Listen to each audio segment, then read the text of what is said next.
Ketavan, we've been seeing a lot of praise for that meeting in China, a little less enthusiasm in Washington, I think it's fair to say.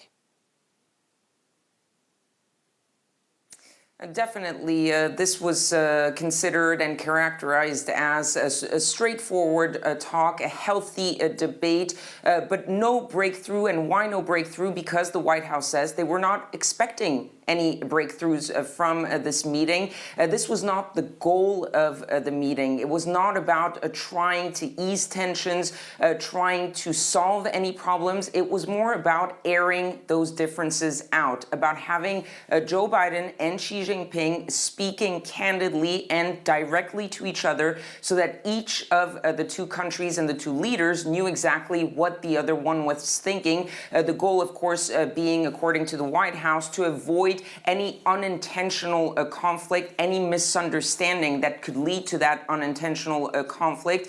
The White House really insisting that it was not about trying to ease tensions. That was definitely not the goal. They were very happy with how that meeting turned out. But for them, the situation right now between the United States and China really doesn't prevent any issues, but the idea that the two leaders could talk and could really tell each other what was wrong and what was going well between the two countries was very important. Again, the White House saying this was not about trying to change China, about trying to solve issues, but about making the relationship between the two countries a more stable one, not necessarily fixing that relationship.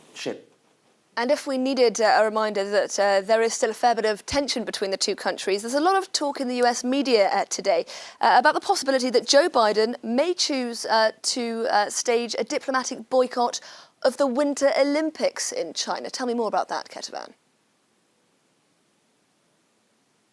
Yes, there's been a report by the Washington Post saying that the Biden administration was going to announce at some point soon that they were going to boycott the Beijing Olympics coming up. This is something that has been called for by many political leaders here in Washington, especially on the congressional side. Back in May, you had Nancy Pelosi, the Speaker of the House, who called for that diplomatic boycott, saying that it was a way to show China that the U.S. was not happy with the way it was dealing, especially regarding human rights abuses, while at the same time not punishing the American athletes who would still be able to go. Just recently, a few days ago, you had a Republican, Senator Mitt Romney, who really echoed that call for a diplomatic boycott, and he went a little further, saying that it should also be an economic boycott, calling on American companies to try not to send any associates, to try not to make a big deal out of these Olympics as far as China is concerned. He also called on the government not to send any officials. He also said that the United States and government officials and companies should try to discourage fans from making the trip to China to go and attend those Olympic events. Right now, the White House, however, not confirming either way, whether they're going or not going. You had the press secretary asked a couple of times about that question last week.